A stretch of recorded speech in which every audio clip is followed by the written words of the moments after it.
All right, welcome back to the channel, everyone. Hope you all are having a good morning here so far. I had a request a while back, and somehow this one got lost in the abyss. So it's time to do this. This one's called "When Talking Trash Goes Horribly Wrong," and this is by Jimmy High Roller. It's been a while since I've checked out a video from his. So let's do a reaction to this. Not sure what this is going to cover. If I remember correctly, I think this involves Michael Jordan, and kind of hope so because that's my dog. But anyways, let's watch this together. As always, I'm going to link the original video down below if you want to check out the original without my commentary. Everybody else, please leave this video a like. I'd really appreciate it. And yeah, let's do this. Here we go. To deny them a place on the short list of all-time great NBA teams. Costas. The Chicago Bulls, nearing the end of an extraordinary basketball odyssey, and believing to a man that tonight is the night.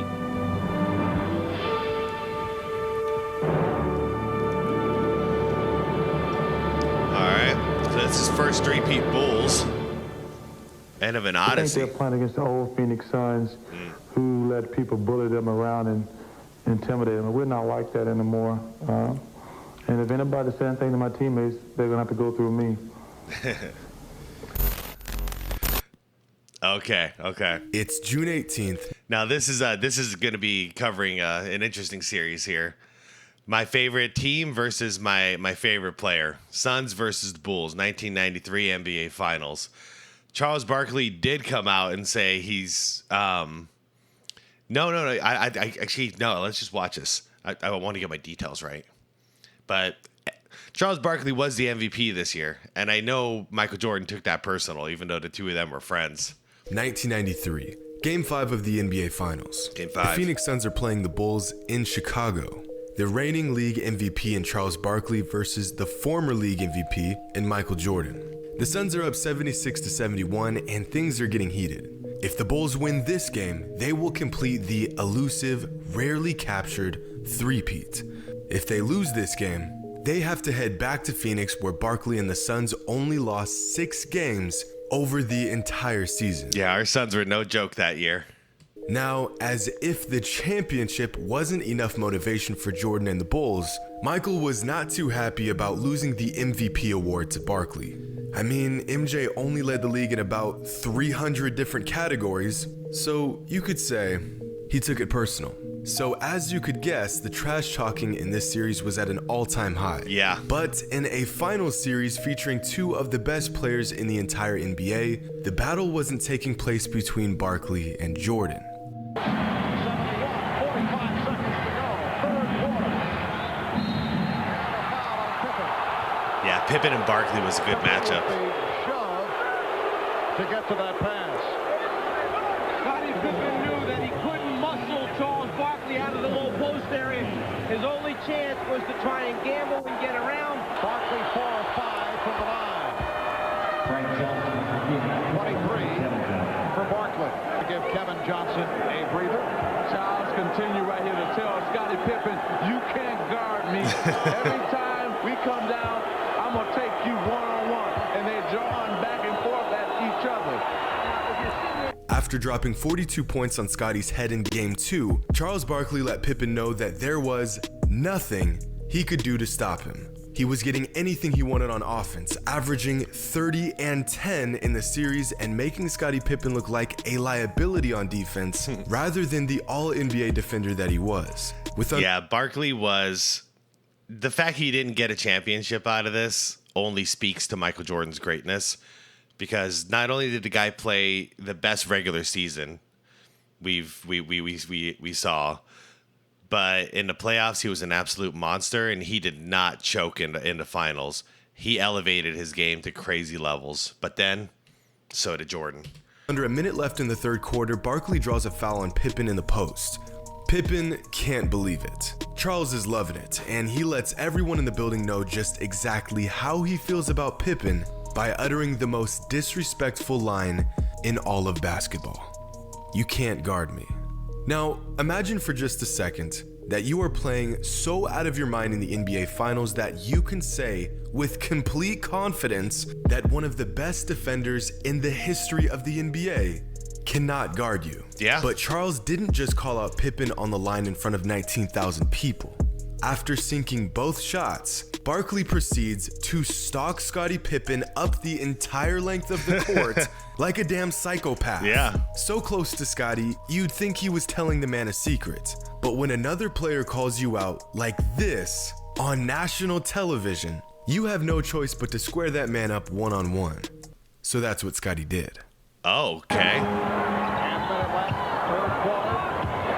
Scottie's not a one-on-one guy. Okay. Terrific follow by Pippen. Now, Scottie is telling Charles, you can't guard me. I just took you. So we'll see what happens here. Played, then Scottie came right back and scored on Charles and said, I'm not going anywhere either. Now, finally, Charles Barkley and the Phoenix Suns have realized that, hey, we can be friends off the court some other time, but we can't be friends on the court and try to win a championship. Pippen goes right back at Barkley and gets a tough tip-in at the rim. He then turns around and tells Charles a little secret of his own. You can't guard me. Oh, shit. This is as good as it gets. Okay, this didn't go the way I thought it was going to go. This is cool. So we got a Pippen versus Barkley video here. Okay. I don't remember this little mini game. Vintage 90s basketball. Yeah. Barkley is do it. completely soaking up this moment, closing in on a win against the great Chicago Bulls in the finals. The Suns end up getting the win. Barkley continued to talk trash during free throws, during plays, and even from the bench. But by now, Charles had yet to figure out what the rest of the league already knew. You do not, under any circumstances, talk trash to this team. Just look. Yeah. It's listed right here in the rulebook. But of course, Charles had to learn this the hard way. Leading up to the finals, in the 32 times Charles Barkley matched up against Scottie Pippen, Barkley outscored him 27 times. Scottie rarely got the best of Barkley, but after challenging the man in the most disrespectful way on the biggest stage, Scottie conjured up his inner Michael Jordan and took his game to another level. I'm telling you, it's destiny. I don't care what anybody says. We believe that it's our destiny to win the world championship this year. Yep. That's all I needed. That's all I needed for him to do that. And it became personal with me. This is the NBA on NBC. All right. Pippen with the stop. Nice dunk, Pip. Scottie Pippen, and the Bulls now lead by 3. Scottie Pippen realizes that Miller can't move his feet. It's a matter, can he elevate over Charles? He certainly can. Caught right for Pippen. Yes. Scottie Pippen, who did not have an impact game in Chicago on Friday. Rare off performance. So travel on Cartwright. Scottie Pippen line drives it home. And the Playing within the offense, executed, don't take hurried shots. oh, beautiful move by Pippen. 3, the man believes in his team, he believes in Barkley. It counts. And the foul. Pippen going to the left hand. And Damn, look at Pitt, man. This is not his usual arsenal. A gorgeous move by Scottie Pippen. Okay, pause it here. Because things are getting interesting. We're closing into the final 4 minutes points. of Game 6 of the finals. The Suns are up by 4 points with little over 2 minutes left in the game. This is their game to lose. With their season and a championship on the line, Ooh, Scottie cheap Pippen shot. has held Barkley to just 39% from the field. But the Suns have still found a way to get a lead on the Bulls late in the game. At this point, every possession is critical. The Bulls have the ball and Barkley is hounding Pippen. The Bulls cannot get anything going and the Suns force a shot clock violation. Barkley is absolutely amped up. So amped up that he gets right into Pippen's face and gives him a reminder that he cannot be stopped. This is as brutal as it gets. Team down by 4 in Game 6 of the finals, and you got the league MVP in your ear in front of millions. But instead of chirping back, Scottie Pippen had other plans. The Suns bring the ball up the court and get the ball into Barkley down low. Barkley takes it right into Pippen, and Pippen gets a crucial stop at the rim. Ooh, that was a good For the look. next few plays, it's a stalemate, neither team gaining any ground. Until Michael Jordan makes a layup with 38 seconds left on the Jordan clock. brings it home. Yep. You got to have a closer. And, okay, so if Pippen had the mind game going with Barkley, so Barkley was focused on Pippen, big mistake. Big mistake, because Jordan was scoring, 41 points a game, I think, in the series, in the finals. Like, big mistake to get your focus off of MJ. Suns lead is cut to just 2. So with 30 seconds left in the game, the Suns need to get something going on this possession. They get the ball into Barkley, who has Horace Grant on an island. This is Barkley's moment to rise up as the league's MVP and prove his worth on the largest stage. But instead, Scottie Pippen runs over to double Charles, completely rattling the Suns' offense, which leads to a shot clock violation. Oh, wow, yeah. Scottie Pippen once again showing Barkley his defensive genius. So here we are with a championship on the line and only 14 seconds left in the game. Charles Barkley doesn't know it yet, but this is the best shot he will ever have at a ring. Yeah, this moment will inevitably determine his legacy. So what does he do in possibly the most critical moments of his career? He gets right into Pippen's grill and talks some more trash. Oh, wow. Man, it's not like Pippen was going to get the last shot. I'm surprised Charles was this focused. This is a cool angle by Jimmy High Roller. No one was really paying attention to this internal battle between these two, especially after you see what's about to happen. Like, this was not the focus right here, but this was a major distraction. 14 seconds away from a Game 7, up by 2, and Barkley is pushing Scottie to his limit. These are the small battles within the game that often get overlooked but actually end up defining players. And in this defining moment, who better to initiate the offense than Scottie Pippen? Mike brings the ball up. Scottie meets him near half court and forces Barkley to chase him, leaving the paint exposed. Scottie then completely burns Barkley on the step and opens up an opportunity for one of the biggest sequences of his and, unfortunately, Charles Barkley's career. Yeah, this is ballsy right here, by the way. All right, we got the pass going into Grant, right? You think he's got a wide open lane for a dunk? Watch it, and then watch the defense collapse. All right, to Pippen, down to Grant. Defense is all focused on him, collapsing in. Who's open? Backs in for 3. Bang! Three-peat. Oh, man. 10 seconds remaining in the fourth quarter. A monumental dagger of a 3 by John Paxson, putting the Bulls up by 1 point with only 3.9 seconds on the clock. Now, most basketball fans remember this moment for this huge three-pointer. But when you watch the tapes, this entire play was initiated by Scottie blowing right past Barkley, causing the defense to collapse, leaving Paxson wide open. The man who Charles Barkley proudly stated could not guard him. The man who had to put up with Barkley's incessant trash talk night after night completely flipped the script on Barkley, proving that in the biggest moments, it was actually Charles who could not guard Scottie. And in one swift moment, nearly all of his confidence and hopes for a title vanish. Now, if I had to guess, I would say it's probably this moment right here that Barkley reconsiders all of those choice words he had for Pippen. But not all hope is lost. There's still 3.9 seconds on the clock. Yeah, this was interesting because okay, deep down inside I wanted Jordan to win, but it was rough in my household for this.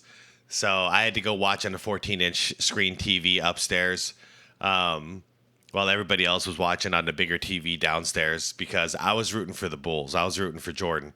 And it's not that I'm not a Suns fan. It's just that Michael Jordan, since I was 5 years old, was the reason I cared about basketball and I played basketball. So I couldn't ever want him to lose. It was just who I am. I am ethically, morally.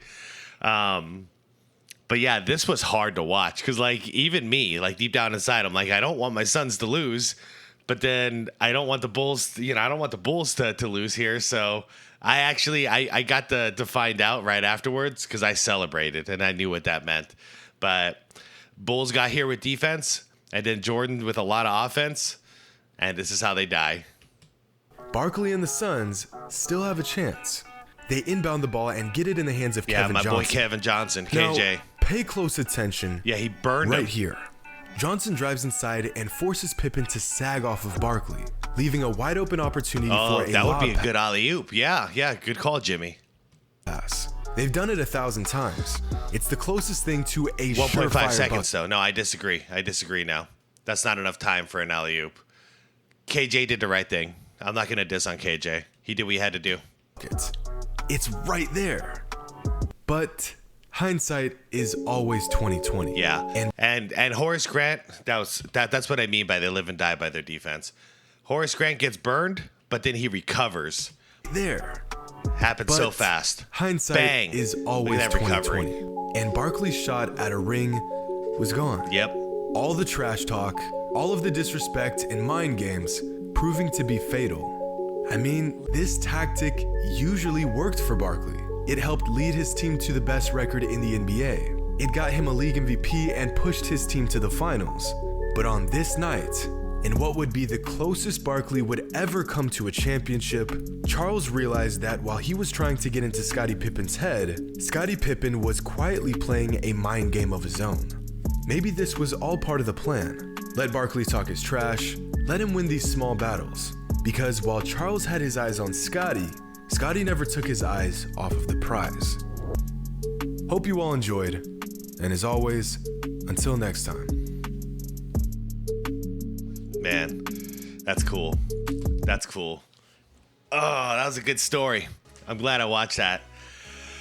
Oh, because, yeah, I mean, the story of that series was Jordan versus Barkley, and Barkley played fantastic, and so did the rest of my sons. We can't say they got jitters. We can't say they choked. No, they played good enough to beat anybody else in the finals that year. And Jordan, that was his, like, I mean, I can make an argument for the 98 finals for Jordan, but honestly, 93, that was his greatest finals ever. He went to levels that I didn't know were possible on a daily basis for the team to win. So that was the main storyline. But cool to see that Scottie was doing some behind-the-scenes stuff, because that final play, offensive play for the Bulls, where Paxton gets that three, it shows. Barkley is very focused on Pippen, so he's trying not to give Pippen an inch, and Pippen used that against Barkley. And we ended up with a wide open Horace Grant leading to a wide open Paxton for a bang three. But yeah, I always felt that Charles Barkley should have got that last shot because he was our clutch player that year. But Kevin Johnson is also, he was our veteran. He was like the man before Barkley got there, so I understood the decision. But what a game. What a way to end the season like that. And what a way for the Bulls to win a third championship and then Jordan to go retire. Anyways, you know me. I can talk about this crap all day. Let me know what you thought about the video. I will see you tomorrow. Not tomorrow. I'll see you tonight for the After Dark. And, yeah. Leave the video a like if you liked it. Subscribe to the channel if you want more. And I'll see you all later. Have a wonderful day, okay? I'll see you tonight.